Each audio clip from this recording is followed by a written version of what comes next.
Tratado del bien y del mal. La ética como filosofía primera. Un ensayo de Francisco Javier Rojo Vázquez.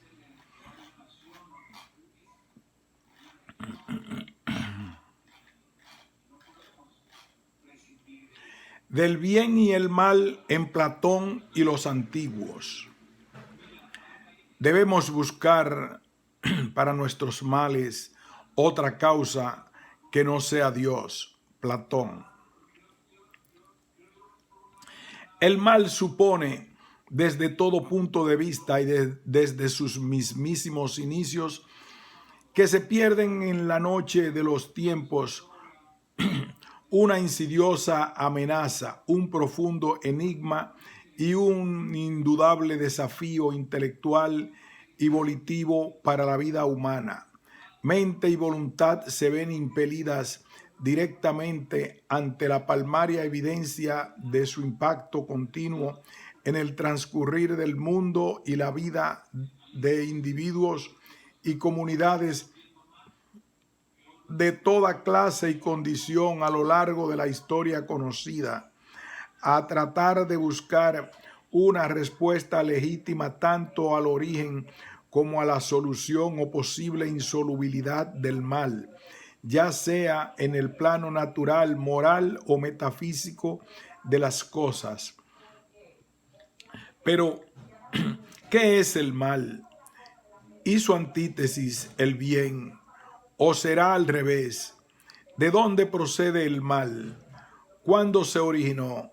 ¿Qué sentido tiene? ¿Por qué tanto dolor y sufrimiento aparentemente inútiles? ¿Es que carece de límites espaciales y temporales el mal? ¿Por qué parece en ocasiones cebarse con los más justos y los inocentes? Véase si no el caso paradigmático de Job. ¿Qué implicaciones o consecuencias se derivan del mal? ¿Cómo erradicarlo de una vez por todas de la vida humana? ¿Es acaso esto posible? Estas y otras muchas cuestiones de gran calado contenidas en el problema han agitado por centurias las mentes y vidas de insignes filósofos y, por qué no decirlo, de todo Homo Viector que ha transitado alguna vez por la faz de la tierra, que han intentado encontrar respuestas en ocasiones de lo más variopintas. Todo sea dicho a las causas y consecuencias posibles planteadas por la diatriba de la presencia del mal en la naturaleza y en el núcleo de la vida misma.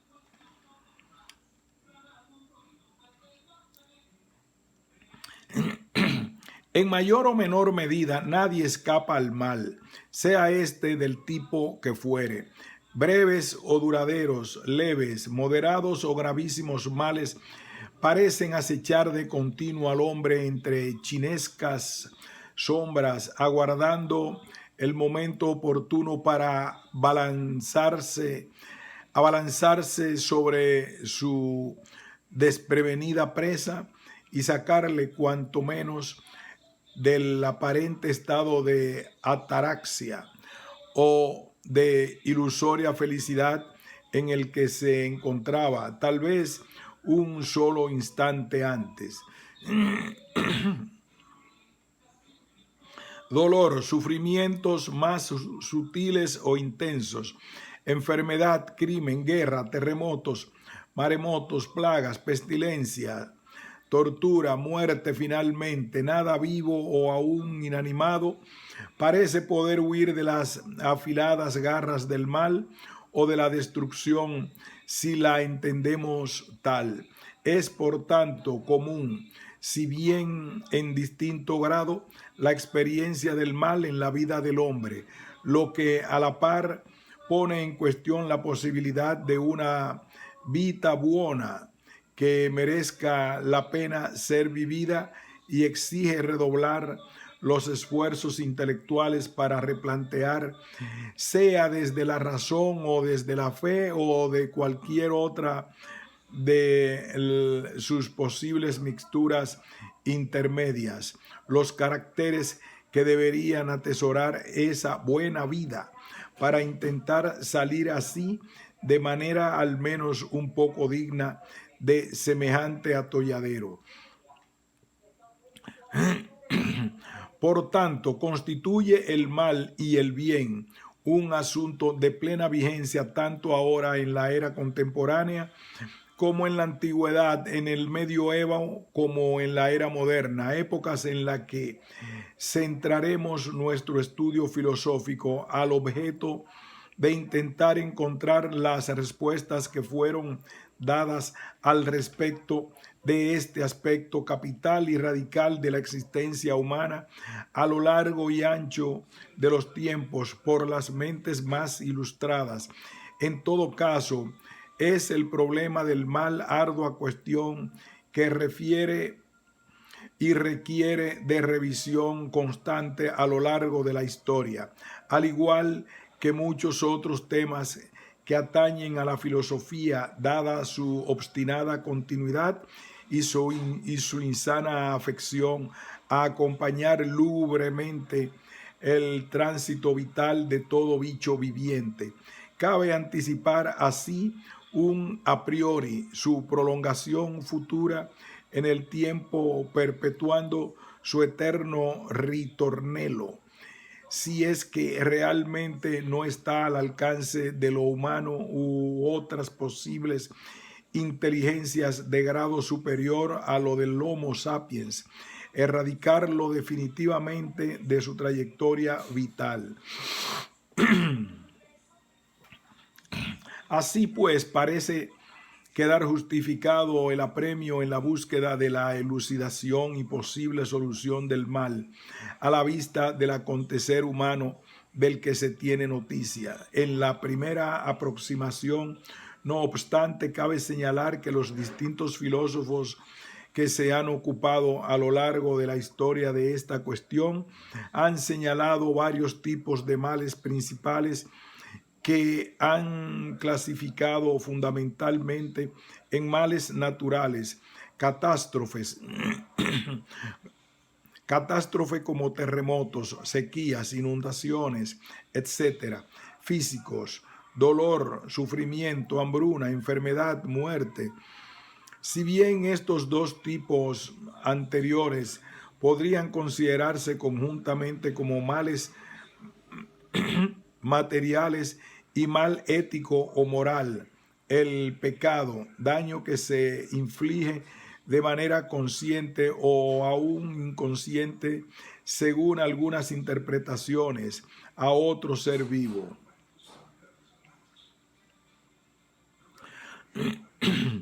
Posteriormente se añadió un elemento más a esta tipología, el mal metafísico, que para algunos filósofos, ejemplo Leibniz, constituirá el origen mismo del mal moral, constituyente del que más se ha ocupado tradicionalmente la filosofía.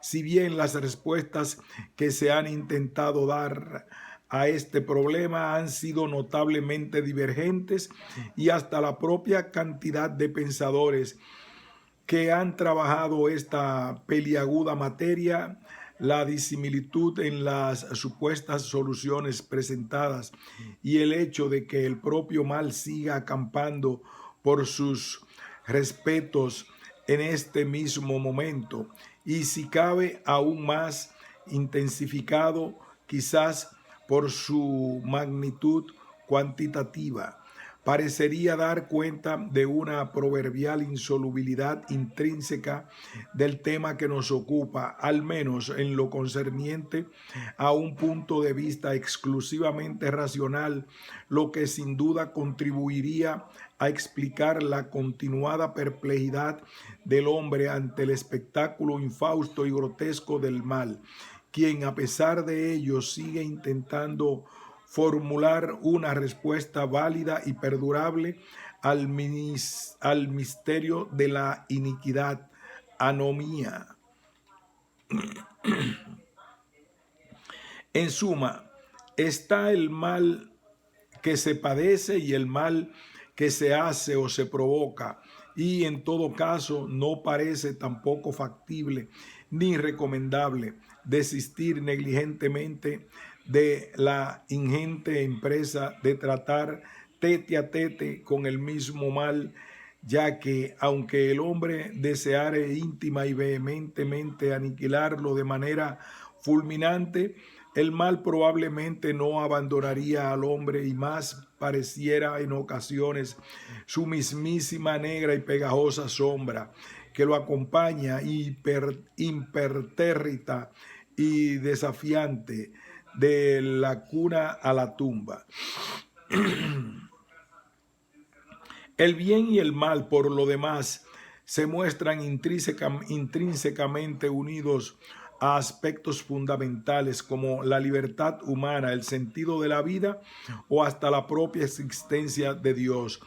Especialmente se suele tender tanto filosófica como teológicamente a circunscribir el tema del mal en el marco de la dimensión de la libertad humana y angélica, seráfica, etcétera, que parece condición sine qua non para actuar obrando el mal o el bien, ya sea de manera consciente o más inconsciente. Bien y mal impactan de continuo en la vida individual y colectiva.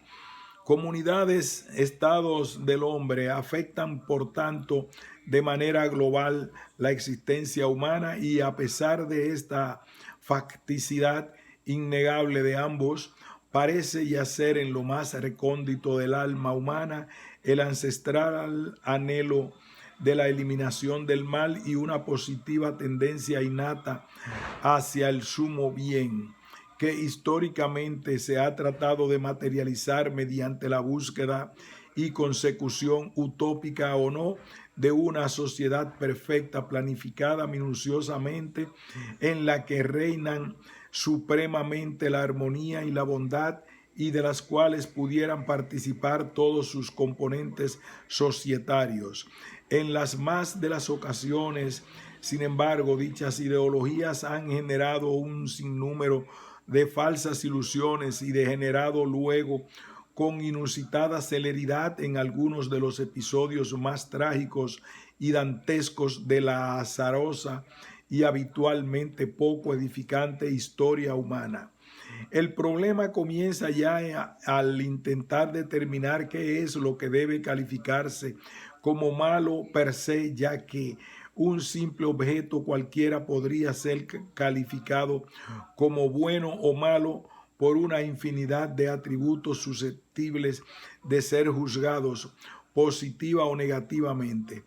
Ahora bien, el hombre puede experimentar el mal como algo previo y ajeno a sí mismo, lo que se ha dado en llamar mal de pena o de castigo, o como algo en lo que él mismo se reconoce mal de culpa. Por tanto, puede considerarse el problema del mal igualmente desde una doble vertiente, su génesis externa ligada a la concepción trágica del mal o interna asociada a una visión ética o moral del mismo.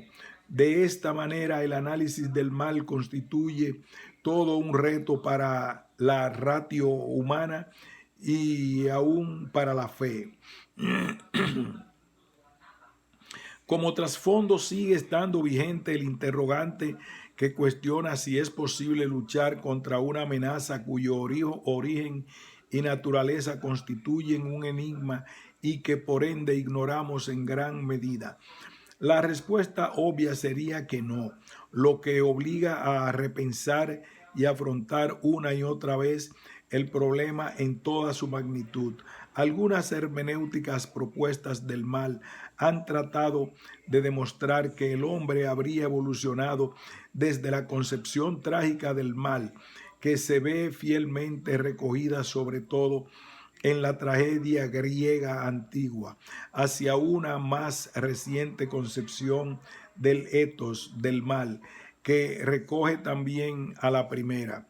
Podría pensarse, no obstante, una tercera alternativa sintética a las dos anteriores, que opte por una posición que integra las concepciones trágica y ética, de manera que el mal esté o sea dentro o fuera del hombre a la vez, por lo que tesis y antítesis no serían en este caso excluyentes.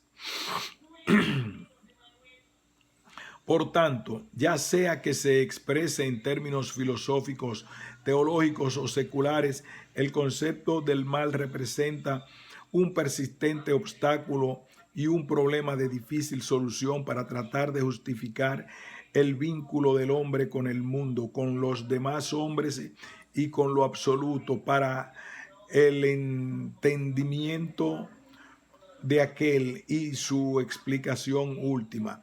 Cuando males y catástrofes de cierto calado y nefastas consecuencias nos sobreviven e impactan de súbito, una mezcla de desconcierto, recóndita angustia, torpe reacción y agitada reflexión nos lleva a cuestionar profundamente el sentido que tenemos de nosotros mismos y de la vida, del mal y de lo vulnerables que somos en realidad ante su presencia. El gran postulado enarbolado una y otra vez de que cuanto ha ocurrido en el mundo ha sido de conformidad con la razón no es otra cosa, a poco que se examine, que confiar ciegamente en la providencia, aunque el hombre no pueda acabar de entender o de asumir sumisamente, sin más los insondables designios divinos. Pero una simple historia del pensamiento filosófico sobre el pertinaz problema del mal puede ofrecernos realmente una arquitectura argumental sólida para reflexionar adecuadamente sobre el origen y las posibles soluciones o cataplasmas que se le pudieran aplicar al mismo para eliminar o cuanto menos reducir el mínimo sus nocivos efectos en el individuo y en las comunidades humanas.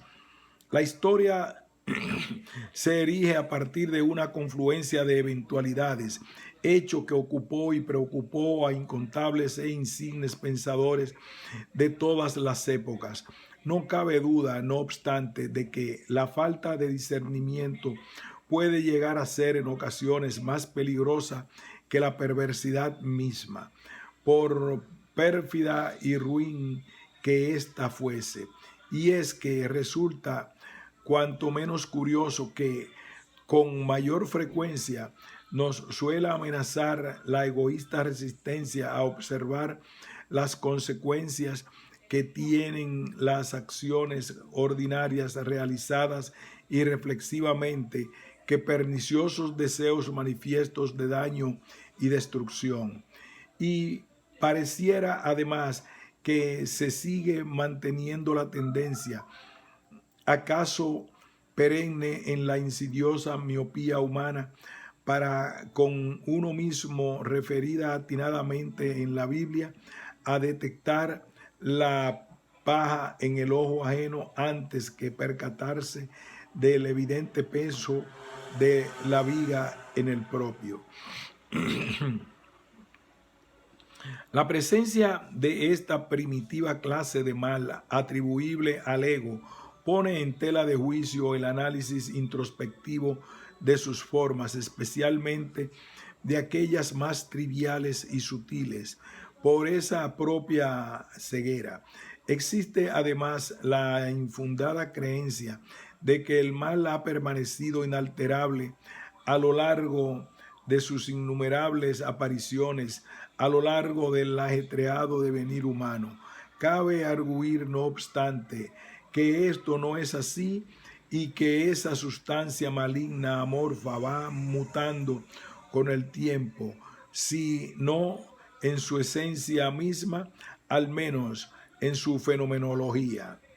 Puede decirse, por tanto, que nuestra comprensión del mal ha ido cambiando progresivamente a lo largo del tiempo, tanto en base al entendimiento que se ha tenido en cada época sobre el mismo, como el hecho de tener que enfrentarnos a las incontables máscaras que el mal ha ido asumiendo. La consecuencia obvia que se sigue de este planteamiento es que los intentos de abarcar las infinitas formas que parece adoptar el mal en una sola definición corren el riesgo de ser patéticamente parciales o superficiales y así de fracasar estrepitosamente, tanto intelectualmente como en cuanto a su adecuación a la realidad. Muchos ejemplos representan formas que el mal puede adoptar, pero ninguna de estas representaciones parece agotar la ingente cantidad de máscaras que puede llegar a utilizar. El caso es que el extremo mal se hace manifiesto de repente, normalmente sin avisar a sus desprevenidas víctimas. Lo imposible deviene realidad y la dura e inaprensible realidad asombrosamente pronto desemboca de nuevo en rutina. La sorpresa tiene fecha de caducidad pronta, de manera que tras el sobresalto inicial el hombre regresa a sus quehaceres diarios y la vida sigue, o al menos hasta el nuevo suceso o catástrofe, etc. Iniciemos pues nuestro recorrido por los enrevesados caminos del bien y el mal. Quedará por elucidar si se trata de dos caminos radicalmente diferentes y con destino opuesto o de camino solo por el que se puede transitar en direcciones contrarias en la era antigua, en la que, según se va avanzando, se van generando distintas concepciones dispares acerca del bien y del mal y de su posible origen y consecuencias para la vida del hombre. En todo caso, el pensamiento griego más antiguo sobre el mal no se constituía originalmente como una filosofía del mal, sino que se desarrolla partiendo de la evidencia primigenia de la existencia de los dioses, concebida como luz y consistencia del ser, pensamiento que se va materializando y polarizando en los polos trágicos, que postula que la batalla se libra en el seno del ser, y ético, que se centra en la moral individual, aunque con mayor ahínco todavía en la organización política de la poleisi, las reglas inmanentes de convivencia que permiten evitar el mal señalados anteriormente. Se generan pues dos respuestas fundamentales a la cuestión sobre el origen del mal, aunque puede añadirse una tercera muy ligada a la propia muerte de Sócrates, la prosaica. El pensamiento prosaico del mal es aquel que concibe este mundo material como radicalmente malo, donde el cuerpo es la misma cárcel del alma y el papel de la filosofía puede ayudar a la liberación del alma, pues lo corpóreo es algo absolutamente despreciable. Mucho antes ya de Platón, cuyo verdadero nombre al parecer era Aristócles, o de Sócrates, los mitos trágicos mostraban la decisiva presencia de la fortuna en el transcurso de la vida humana. El mal, Cacón, en primer lugar, debe provenir de la misma divinidad. De ahí es situado en lo ilimitado el apeirón. Luego es atribuido a la expulsión del alma humana de un estado feliz para transformarse finalmente en un principio de ser, que tiene su fuente en lo corpóreo, de tal forma que la materia preexistente, sustrato del cosmos, ejerce su influencia sobre el alma humana. Así, el mal resulta ser, tras toda esta citada migración, un castigo. Junto con la explicación externa, se comienza a comprender posteriormente, por tanto, el mal como autocausado, al situarlo en el interior del hombre. Se observa, pues, un movimiento o desplazamiento de la culpa desde fuera hacia adentro, de manera que el mal es ya así una posibilidad inextricablemente ligada a la libertad humana. La ignorancia llega a ser culpa, de la cual el hombre puede liberarse mediante una virtuosa probada gracias a la providencia. El problema del mal se comprende entonces en la cultura griega a partir de la divinidad fuera del tiempo o a partir del hombre en el tiempo. Así, por ejemplo, en las tragedias de Esquilo, los protagonistas constituyen puros paradigmas de la vulnerabilidad de las decisiones morales al enfrentarse a un dilema sin solución o final feliz, ya que, sea cual sea la decisión que adopten, ninguna está exenta de males y, sin embargo, han de elegir ineludiblemente una de ellas.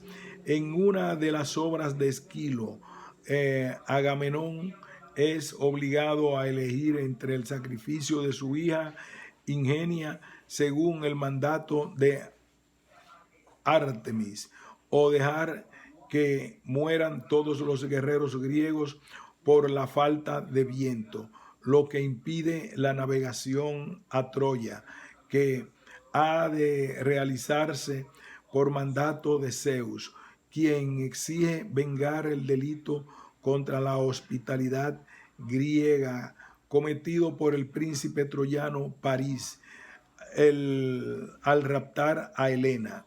Agamenón es libre para elegir una de las dos acciones, pero no para inhibirse.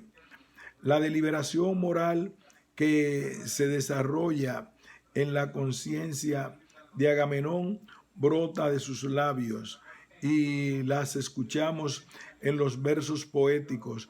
Grave destino lleva a desobedecer, pero grave también si doy muerte a mi propia hija, la alegría de mi casa, manchando las manos de un padre con los chorros de sangre de la Virgen degollada junto al altar.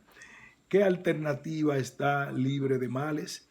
Los versos de la tragedia describen en detalle los sentimientos cambiantes del padre que, tras una difícil deliberación, decide como mal menor sacrificar a su hija. Se dio a los vientos de la suerte que lo azotaban y acomodó la dirección de su voluntad al impulso de la necesidad. El dilema trágico de Agamenón nos hace meditar sobre la débil línea que separa la vida humana inteligente y racional de la degradación hasta la animalidad por la búsqueda de una necesaria seguridad. Seguridad por lo demás totalmente ilusoria. La tragedia expone amargamente, pues, la dramática fragilidad del bien. No obstante, en la obra trágica el héroe cae en desgracia de los dioses, aún sin cometer voluntariamente acciones deshonestas. No se trata, pues, de un ser malvado, sino que actúa movido por una fuerza superior a él mismo, sin disponer de libertad individual y sin poder evitar su aciago destino. Fueron los dioses los que decretaron su infortunio. En la permanente novedad del mal, en su arremetida siempre insospechada a través de tal o cual iniciativa tomada para lograr un anhelo o evitar un daño, la tragedia reside. El pensamiento de Letos por otra parte, se basa en la existencia de la organización política y de sus reglas inmanentes. El etos griego tiene en común con la expresión trágica el hecho de suponer la existencia de los dioses y de un lazo invisible que liga a los mortales con aquellos, si bien también supone que el hombre, a través de un libre trabajo ejercido sobre sí mismo, puede alcanzar la belleza a semejanza de los mismos dioses. La bella construcción de sí mismo está ejemplificada en Sócrates, hombre justo y verdadero, quien subordina la ética, entendida como el etos griego de la polis, que prevalecía en aquel momento, al reino del conocimiento. Según Sócrates, la persona que conoce el bien debe practicarlo. El conocimiento nos libera del mal. El mal obrar es un resultado de la ignorancia. Entonces, la preocupación principal de Sócrates era reflexionar sobre las diversas cualidades y virtudes humanas, como la bondad, la justicia, la templanza, valor, etc. Para vivir virtuosamente, la preocupación ética de Sócrates es un llamado de la divinidad, pues una vida sin examen no es digna de ser vivida por un hombre. El filósofo piensa que el mal se puede superar a través del conocimiento y en consecuencia mediante el desarrollo de la ciencia. Optimismo teórico. En la figura de Sócrates podemos reconocer que el hombre puede orientarse por sí mismo, pero iluminado por lo divino. El bien es ya accesible para el hombre y puede realizarlo por sus propias fuerzas aplicándose a la tarea. No queda permanentemente encadenado, por tanto, a las fuerzas supramundanas. La filosofía puede así ayudar a la comprensión de lo posible para el hombre, siempre y cuando se dirija a las cosas humanas. Esa fue la revolución socrática que aterrizó la filosofía del cielo a la tierra. Junto al pensamiento trágico y al de etos, podemos encontrar otra mirada sobre el mal a partir de la obra de Platón. El contexto en que se genera este nuevo pensamiento es contemporáneo a una crisis general de la organización política que tuvo su hito en la condena y posterior muerte de Sócrates.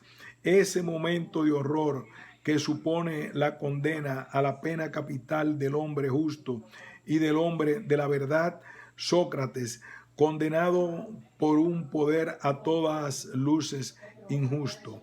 La muerte de Sócrates no es un suceso desafortunado entre otros muchos. Significa el punto de la realidad donde se condensa la intensidad de un mal radical que constituye un enigma para el pensamiento. Ahora, el mundo se ha vuelto más vulgar, más prosaico, y el deseo humano desenfrenado reina soberano. Sócrates es la víctima inocente, el logos atropellado, pero no es condenado por los dioses ni por su conciencia, sino por los hombres, por la sociedad de la polis y en nombre de una supuesta defensa del etos. Se hace claro de forma más patente, si cabe, que este mundo no puede ser sino el lugar del error y así la guarida del mal. La apología es la pieza dramática en la que Platón transmite la propia defensa que hizo su maestro ante los jueces durante su proceso de impiedad a Sevilla. Aunque hablando con propiedad, la apología de Sócrates no es un diálogo. En los diálogos platónicos existe la refinada dialéctica de preguntas y de respuestas que mueven enseguida a la discusión filosófica. Sin embargo, puede decirse que la apología constituye una bellísima pieza clásica de prosa forense. Suele ser habitual en la obra platónica que el lector pueda sumarse a las discusiones que mueven a los interlocutores de sus diálogos. Pero en el caso especial de la apología, el lector queda casi formalmente invitado, o más bien compelido, a dar su veredicto como juez, como un dicasta o jurado, más entre los 500 componentes del tribunal que juzgó y condenó a muerte a Sócrates. Pero entonces, y tras la defenestración de Sócrates, ¿qué es el bien? ¿Cómo puede definirse? ¿En qué consiste? Y su antinomia, el mal. ¿Cómo entiende Platón la gran contradicción existente entre el bien y el mal? Las respuestas a estas cuestiones y a otras pasaría por plantear que la filosofía de Platón debe entenderse a partir de una reflexión hermenéutica de sus mitos, no sujetarse tanto a un esquema dogmático como ha hecho reiteradamente la interpretación escolástica del pensamiento platónico, interrogarse por el sentido del bien y del mal en el pensamiento de Platón. Esto es así,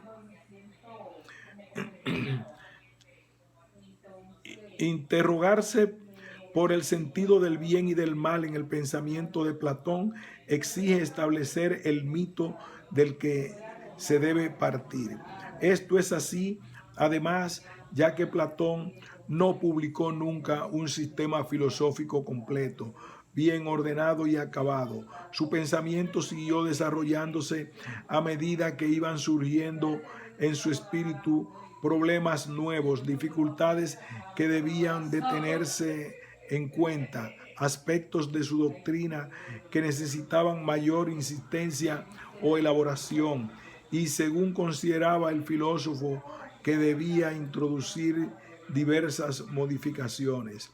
La exposición de la ética platónica está dividida principalmente en 4 actos. Cada uno de ellos lo ocupa un drama filosófico de Platón. El Protágoras, la virtud es conocimiento y puede ser enseñada. La República, dualismo metafísico.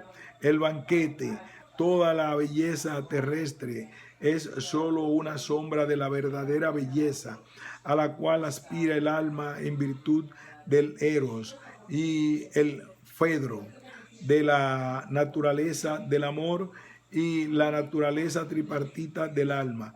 No obstante, existen otros textos que también abordan aún de manera más directa, pero en ocasiones preclara el asunto, como el Fedón sobre las ideas y la inmortalidad del alma, el teeteto, el conocimiento no es la percepción sensible o del verdadero juicio. Hipías segundo o Hipías menor plantea si es mejor hacer el mal voluntariamente o sin querer, y el Filebo trata la relación entre el placer y el bien. Sirva de ejemplo el siguiente fragmento extraído del Teeteo. La verdad, digámosla así, el Dios nunca y en ningún lugar es injusto, sino que es justo en el grado máximo, y no hay nada que se le asemeje, tanto como aquel de nosotros que resulte el más justo. Acerca de ello se da la máxima maestría del hombre, así como también su nulidad y su falta de cualidad humana. La inteligencia de ello es ciencia y virtud verdadera, su desconocimiento, en cambio, ignorancia y maldad evidente. Por ende, resulta interesante conocer primero la aproximación a la teoría del conocimiento platónica, de la que en primer lugar cabría decir que para Platón el conocimiento no es la percepción de lo sensible. La prevalencia del alma sobre el cuerpo es una característica del pensamiento de Platón, y en esta dicotomía se halla contenido en gran medida el sentido del pensar en su filosofía. El Protágoras es, desde el punto de vista literario y filosófico, la respuesta platónica a la Antígona de Sócrates. Los dos protagonistas y al tiempo antagonistas en el diálogo son, en este caso, Protágoras y Sócrates. En el Fedón se narra el mito del carro alado para describir la estructura del alma. No explica qué es el alma, sino más bien se compara con una fuerza. En este sentido, el alma es movimiento. El alma tiene dos posibilidades, el equilibrio y su contrario, y ambos son necesarios por su carácter kinestésico. Por lo tanto, el alma es activa porque busca su propio orden en el equilibrio de fuerzas. Esta estructura dinámica permite la comparación alegórica con un carro alado compuesto de un jinete y dos caballos, naturaleza tripartita. El jinete representa el punto de tensión, la razón o sabiduría capaz de controlar las dos fuerzas equidistantes de los dos caballos, uno de los cuales es bueno, apetito irascible, valor, coraje, voluntad, y el otro malo, apetito concupiscible, placer, deseo. De este modo, la cuestión del mal es planteada por Platón de manera ontológica como posibilidad esencial del alma del ser humano. Así, el orden del alma adecuado se posibilita mediante el control de la fuerza del mal, el caballo malo, y no tanto por su negación. Lo malo no se entiende como pecado, interpretación escolástica, sino como desorden, aunque la participación de ese mismo mal es condición necesaria para posibilitar el equilibrio y el orden del ser humano. En la República se comparan las tres fuerzas del alma con las tres partes del Estado. El jinete en el Estado será el gobernante, el caballo bueno el ejército y el caballo malo el pueblo. Se deduce entonces que el pensamiento platónico propone una ética del orden y, para ser exactos, de la justicia, dado que ese equilibrio de fuerzas será el orden que genera la justicia. Debemos recordar entonces que cada uno de nosotros será justo en tanto cada una de las especies que hay en él haga lo suyo, y en cuanto uno mismo haga lo suyo. La justicia sería la fuerza que mueve el orden del alma y por tanto determina su bondad. En el alma, la razón, logisticon, controla la fuerza del valor y a la vez la concupiscencia, epicunticon. La razón gobierna, el valor obedece y la concupiscencia desea. Si bien los dos principios primeros deben controlar el tercero, la justicia, en consecuencia, vendría dada por el desequilibrio provocado por el caballo malo de la concupiscencia, el placer. Así, el alma buena será aquella cuyas partes mantienen su orden virtual, en que la razón manda y controla sobre las otras dos partes. De este orden virtual se desprenden las funciones de cada una de las fracciones constitutivas del alma, es decir, sus virtudes, arete, La virtud de la razón será la prudencia o sabiduría, Sofía.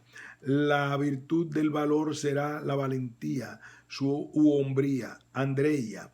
Y la virtud de la concupiscencia, aquella que la lleva a dejarse dominar por las otras dos fuerzas y así templar los placeres para establecer el equilibrio, será la moderación, Sofrosine. Cada parte debe, pues, cumplir con su función virtuosa, ya que en caso contrario sobrevendría el desequilibrio y como consecuencia el mal. Dice al respecto Platón, y la justicia era en realidad, según parece, algo de esa índole más, no respecto del quehacer exterior de los suyos, sino respecto del quehacer interno, que es el que verdaderamente concierne a sí mismo y a lo suyo, al no permitir a las especies que hay dentro del alma hacerlo ajeno, ni interferir una en las tareas de la otra. Tal hombre ha de disponer bien de lo que es suyo propio en sentido estricto y se autogobernará poniéndose en orden a sí mismo con amor y armonizando sus tres especies simplemente como los tres términos de la escala musical, el más bajo, el más alto y el medio. Y si llega a haber otros términos intermedios, los unirá a todos y se generará así, a partir de la multiplicidad, la unidad absoluta, moderada y armónica. Quien obre en tales condiciones, ya sea en la adquisición de riquezas o en el cuidado del cuerpo, ya en los asuntos del Estado o en las transacciones privadas, en todos estos casos tendrá por justa y bella, y así lo denominará la acción que preserve este estado del alma y coadyuve a su producción, y por sabia la ciencia que supervise dicha acción. Por el contrario, considerará injusta la acción que disuelva dicho estado anímico y llamará ignorante a la opinión que la haya presidido.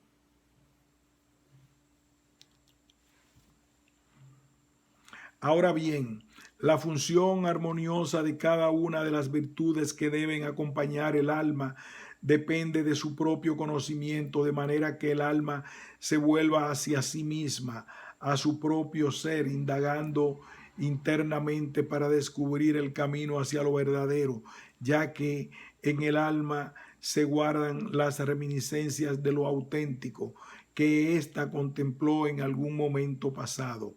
El alma, por tanto, posee en sí misma el conocimiento del bien. Para Platón, así como la vista reside en el ojo, la ciencia dialéctica, único conocimiento verdadero, se aposenta en el alma. El alma se conoce únicamente cuando es dirigida por la idea suprema del bien. No se trata, en todo caso, de una teoría sobre las virtudes, sino de practicar la virtud y de educar, conducir aquello que en nosotros está de antemano presente. El ser humano es virtuoso en potencia, pues la virtud se halla en el alma, por lo que solo es necesario ejercitar su esencia para poder alcanzar un alma justa. Desde la perspectiva platónica, la virtud no se puede enseñar, sino educarla, conducirla hacia su propia realización. En consecuencia, el bien no se enseña, se educa, lo que implica que se aspira al bien cuando se practica y se está en el bien.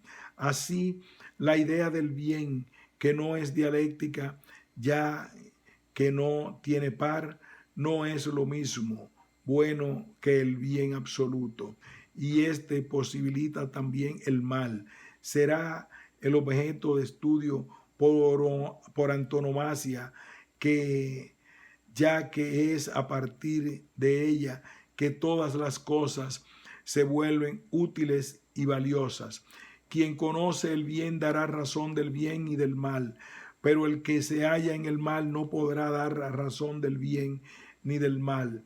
Se encuentra este último, por tanto, en la sinrazón. Toda aquella alma que no haya contemplado la verdad tomará cualquier figura material, menos la humana. Por lo mismo, no podrá conocer. El alma humana, por otra parte, al haber contemplado las ideas estando en vida en ese mundo material, podrá recordar lo visto en el mundo supraceleste y acercarse a la verdad. El conocimiento del bien no solo tiene como fin hacer sabio al hombre, sino hacerlo ante todo un hombre de bien. Para ser sabio se necesita primero conocerse a sí mismo, porque el conocimiento no lo es de afuera, sino que está en uno mismo. La idea del bien conduce a la comprensión de la unidad de las ideas en un sistema relacional de significados, es decir, al orden ontológico que guía el conocimiento de la verdad. Platón subraya que el alma debe acoplarse en este orden, del cual deviene el conocimiento del bien. Ahora bien, ¿cómo es posible conocer el mal? ¿Es el mal también una idea? ¿Por qué sucede el mal? Platón propone la existencia de dos mundos, inteligible y sensible, uno imagen, sombra, apariencias, y otro modelo, luz, objetos verdaderos. El mundo imagen carece de ser verdadero, es un no ser que para existir depende de su modelo. El mundo de la luz es el mundo de las sombras, por ser no siendo, se halla en constante cambio, sujeto al constante devenir, mientras el mundo de la luz no deviene y es captable. Paralelamente considera Platón que el mundo inteligible de las ideas, modelo del mundo imagen, se encuentra fuera de toda la realidad sensible o material. El alma es a lo inteligible lo que el cuerpo es a lo sensible. El alma da la vida, es la causa de la vida del cuerpo, inmortal e invisible. Existen pues dos mundos. Existen pues dos mundos, el del ser y el del no ser, siendo, pero no otro, el de la nada, que no es ni luz ni sombra, y del cual nada se puede decir ni pensar, de la nada, nada se puede conocer. Del mundo del no ser siendo es posible un modo de conocimiento inferior, pues su cualidad de no ser, al no permitirle la estabilidad, lo aleja del verdadero ser, y solo es posible conocerlo alejadamente, como entre sombras y en medio del caos. Del ser sí es posible el conocimiento en cuanto es presencia en sí, capaz de ser captada por el pensamiento. La diferencia entre el ser y el no ser no está en la existencia y la no existencia, a la manera en que Parménides concebía el ser distinto del no ser, como la nada, sino en el grado de verdad. El ser contiene en sí mismo su verdad, pero el no ser carece de esta. De ahí que el conocimiento del no ser no puede denominársele como tal. Platón llama al modo del conocimiento del no ser opinión doxa, y al que trata del ser ciencia, episteme. Ahora bien, ¿qué pasa con la nada de la cual nada se puede saber? La opinión es una creencia no demostrada, injustificada, de tal forma que puede ser, por lo tanto, opinión verdadera o falsa. Así, el conocimiento solo puede ser de algo, no de nada. Entonces, cuando se tiene una opinión verdadera, conocemos algo aunque no seamos conscientes de ello. Pero cuando tenemos una opinión falsa, creemos saber algo, cuando en realidad no sabemos nada, y entonces erramos. No acertamos con algo, sino con nada. Por ejemplo, un agente puede realizar una acción buena sin saber que lo es. No es consciente de ello. Por el contrario, alguien puede realizar una acción mala creyendo que es buena, y esto lo lleva a errar su acto y por lo tanto se conduce por el mal. Es el desequilibrio de su acción con respecto a su propio bien. Podemos decir que si un ladrón roba por ignorancia, pensando en su propio bien, equivoca el camino. Pero para el ladrón robar es bueno porque le causa un beneficio, pero en realidad se perjudica al desequilibrar la justicia de su alma.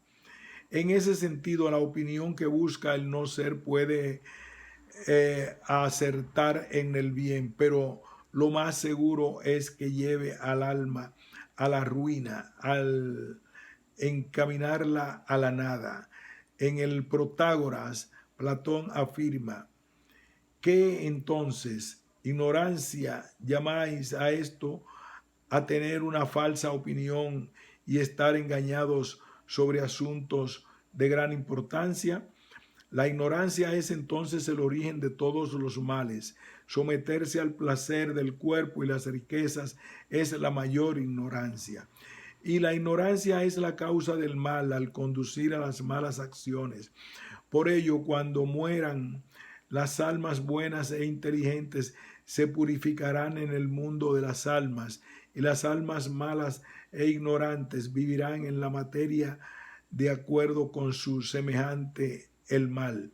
El sabio es el virtuoso, mientras el vicioso es el ignorante. De ello se desprende una relación ya establecida. La ignorancia es en la nada lo es a la nada lo que la opinión es al no ser y la ciencia al ser. La ignorancia es una enfermedad del alma. Extranjero, me parece ver una forma de ignorancia muy grande, difícil y temida, que es equivalente en importancia a todas las otras partes de la misma. Tetetes, ¿cuál es? Extranjero, creer saber cuando no se sabe nada.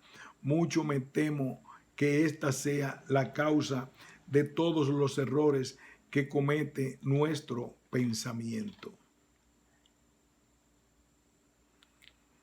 Punto y seguido. Continuaremos.